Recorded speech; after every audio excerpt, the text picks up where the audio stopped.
आप देख रहे हैं भोजपुरी की ताजा खबरें। तो चलिए शुरू करते हैं आज की ताजा खबर। पहली खबर आ रही है भोजपुरी सीसीएल मैच की तरफ से। इस मैच को खेला जाएगा 18 फरवरी को लखनऊ में और ये मैच होने वाला है पंजाब इंडस्ट्री से और हमारे भोजपुरी इंडस्ट्री से तमाम कलाकार नजर आने वाले हैं।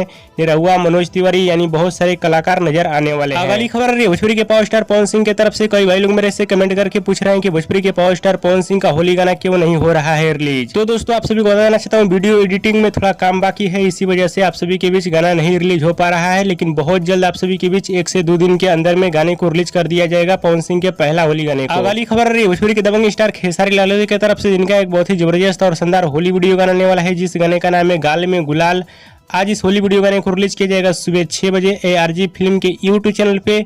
और एक बार जरूर इस गाने को सुनिएगा, बहुत ही शानदार होली गाना होने वाला है। अगली खबर रही है भोजपुरी की युवा सुपरस्टार अरविंद कल्लू की तरफ से, जिनकी एक बहुत ही जबरदस्त और शानदार फिल्म को अगले महीने से आप सभी के नजदीकी सिनेमा घर में रिलीज किया जाएगा, जिस फिल्म का नाम है शादी मुबारक। और एक बार जरूर इस फिल्म को अपने नजदीकी सिनेमा घर में देखिएगा, बहुत ही शानदार पारिवारिक और वैवाहिक फिल्म होने वाली है। अगली खबर रही है भोजपुरी गायक टुनटुन यादव की तरफ से, जो कि शादी के बंधन में आज से बंध चुके हैं। टुनटुन यादव यानी इनका शादी हो चुका है पूजा यादव नाम के एक लड़की से, जो कि वो भी लड़की रील वील बनाती थी इंस्टाग्राम पे और पहले से फ्रेंड भी रह चुकी है लड़की और अब दुल्हन हो चुकी है। अगली खबर रही है भोजपुरी के गायक और नायक प्रमोद प्रेम यादव जी की तरफ से, जिनका एक बहुत ही जबरदस्त और शानदार होली गाना आने वाला है, जिस गाने का नाम है होली में धरावेला। इस गाने को रिलीज किया जाएगा आज सुबह 6:30 पे जी म्यूजिक भोजपुरी के YouTube चैनल पे। और एक बार जरूर इस गाने को सुनिएगा, बहुत ही शानदार होली गाना होने वाला है। अगली खबर रही है भोजपुरी के गायिका और नायिका अक्षरा सिंह की तरफ से, जिनका एक बहुत ही जबरदस्त और शानदार होली गाना आने वाला है, जिस गाने का नाम है जीजा दूरे से गोड़ लागी।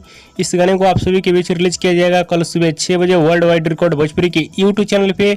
और एक बार जरूर इस गाने को सुनिएगा, बहुत ही शानदार होली गाना होने वाला है। अगली खबर रही है भोजपुरी के rock star singer Ritesh Pandey की तरफ से, जिनकी सुपरहिट फिल्म साक्षी शंकर, इस फिल्म का एक बहुत ही जबरदस्त गाना आने वाला है, जिस गाने का नाम है दिल्ली हिले डोले। इस गाने को रिलीज किया जाएगा आज सुबह 6:30 पे B4U भोजपुरी YouTube चैनल पे। और एक बार जरूर इस गाने को सुनिएगा, बहुत ही शानदार गाना होने वाला है। और बहुत जल्द साक्षी शंकर फिल्म को टीवी पे भी चलाया जाएगा। और दोस्तों आप लोग की आज की खबर कैसी लगी नीचे कमेंट बॉक्स में जरूर बताइएगा। और इस वीडियो को ज्यादा लाइक करें, कमेंट करें, शेयर करें, सब्सक्राइब